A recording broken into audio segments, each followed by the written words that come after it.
Hello, today's presentation is going to be on Chapter 9's Tools and Resources for Evaluating the Effectiveness of a District of for Evaluating EL Program Effectiveness.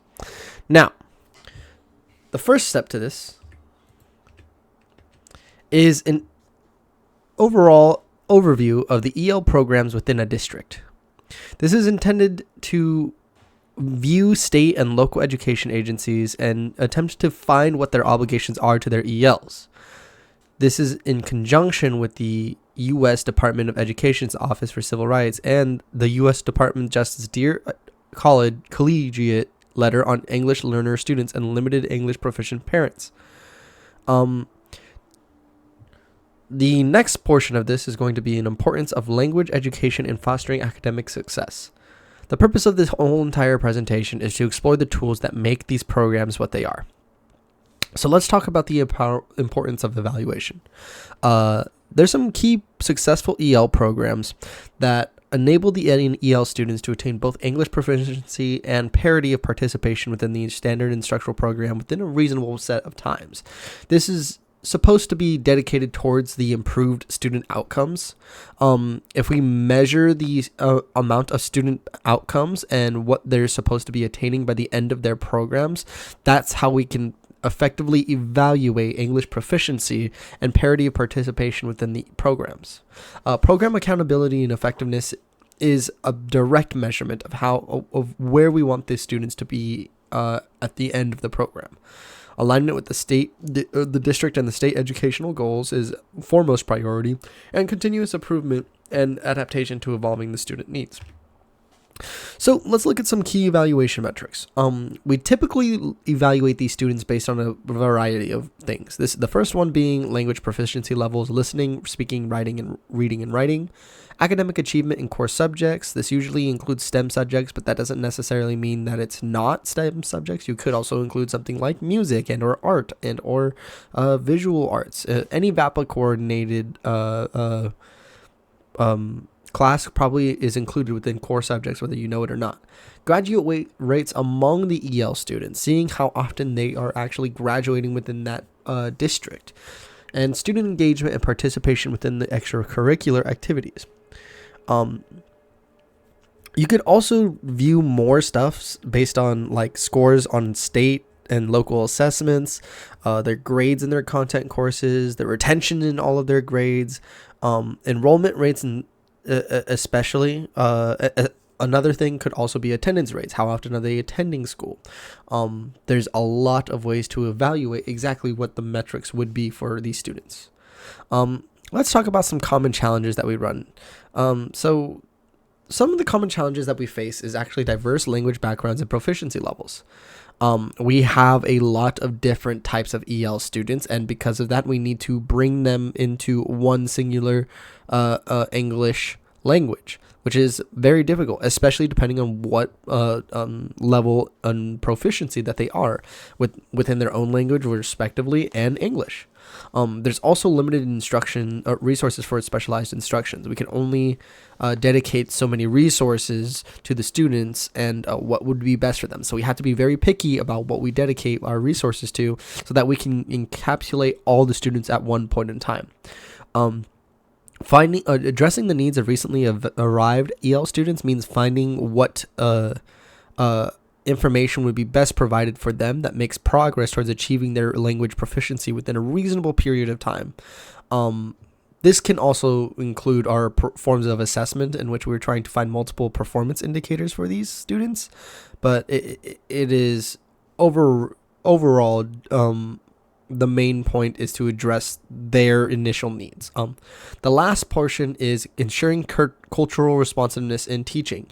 This allows for an inclusive form of learning that it fits a just, equitable, inclusive education as a whole. The next slide we have here is the overview of tools for the assessments. So assessment tools for measuring language proficiency come in all forms. This again could be measured in something such as retentions and grades, their reclassification, their exit rates, graduation and dropout rates, grades in their content courses, etc., etc., etc. a lot of this is based off of the resources that we send towards these students and how effectively they are participating and performing in comparison to the rest of their EL peers. Monitoring tools for the ongoing program evaluation usually means that we should be trying to figure out which of these tools are more effectively retaining the students and actually grasping their knowledge and concepts of all the EL stuff at hand. Feedback and mechanisms for continuous improvement could be something like a program that is working very well for them or a tool that is working very well for them. For example, for improving school-based school systems for English learners provides information that helps the schools strengthen their EL program directly, or improving their SEA and LEA systems could be another output to help out with tools. This all stems down to what questions we're asking ourselves in the screening and identification process that may help within the annual ELP assessments. Regardless, there's a lot of possible data sources that you must take into account to view the overall view of tools that you have at your disposal. Integration of technology is a great way to have efficient data collection and analysis when it comes to all of your EL students. This is directly your toolkit and what you will probably need within the class, such as visual learners learning more from PowerPoint presentations, kinesthetic learners probably learning from the actions. That's about it. So let's talk about assessment tools. So standardized tests such as the WIDA, the CLDT,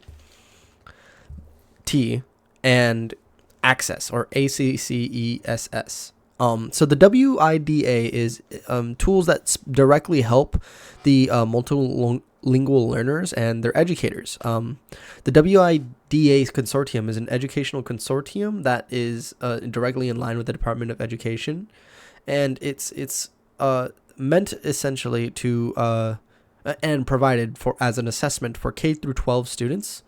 It sets a set of proficiency standards and assessments for Spanish learners as well. This was established in 2003, and basically the consortium was known as the World. The acronym definitions used to be Wisconsin, Delaware, Arkansas, but it's developed to now match the constituent states. World-class instructional design and assessments are no longer used, actually. So WIDA. CLDT and Access are both other tools that you can use. Access being something that's just a large-scale summative English assessment for all the ELLs. It's available to many of the WIDA consortium members, and it's administered through kindergarten through 12 students again who are identified as ELs. So let's talk about more tools. Formative assessments for real-time progress tracking. This is in-classroom assessments that you can use within your program to develop them, see what's going on. Adaptive learning platforms tailored to individual student needs, so seeing what works for the students individually. And portfolio assessments showcasing the students' work over time.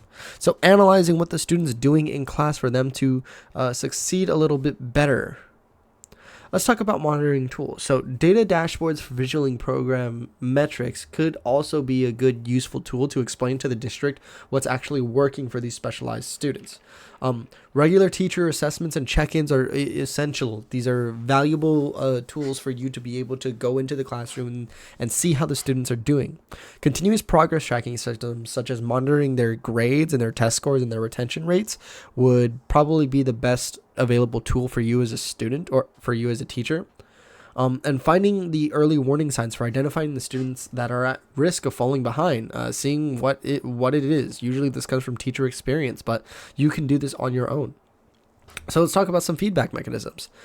Surveys gathering input from the students at hand and parents. Don't recognize the value just from the students, but also the parents. See if they're using them within the context of their own household. This might be a valuable tool for just you. Focus groups to explore challenges and successes, maybe pairing the students up and seeing what is working for them through peer input. Student and teacher feedback loops for ongoing improvement. Could result in just a conference between you and the students to see what works for them. Incorporating community input through town hall meetings could also be another thing.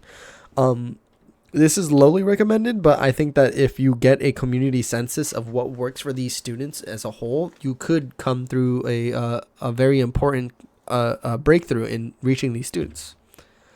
So let's talk about some case studies. Highlight some specific districts within an EL program that shows evaluations, showcasing these improvements in language proficiency, academic achievement, and graduation rates, and then emphasize the replicability of student successful strategies.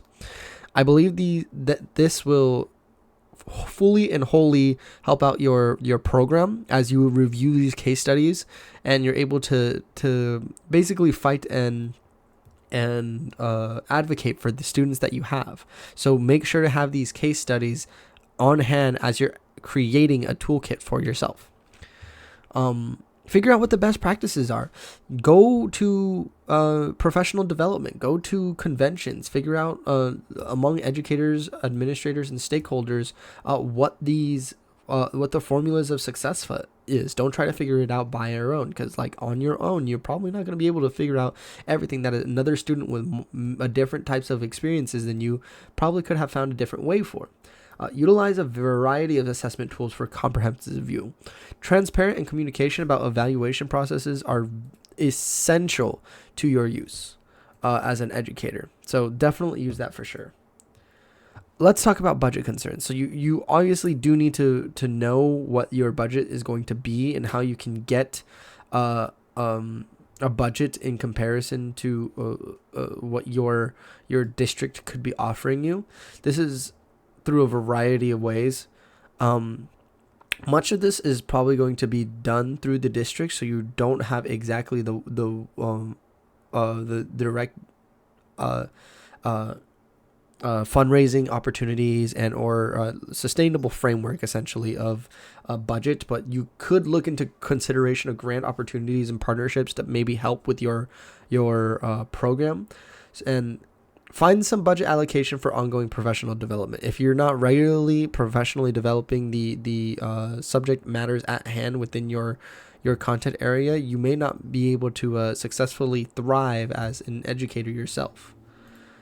In conclusion, so I want to give a summary of key takeaways. So what I have noticed, first and foremost, is that when you're developing your own toolkit, evaluation is first and foremost the biggest put. Keeping a file and record for these reviews, all the enrollment data, all the students, any of their extracurricular activities, input from the parents, their surveys, focus group meetings, any of that. That's absolutely essential to me as a key takeaway. And prioritize always the evaluation of your success. Your sustained success as a whole will be able to mark the points at which you are gaining success within your program and how you can provide success for the students as a whole. That's it for my presentation. Thank you so much.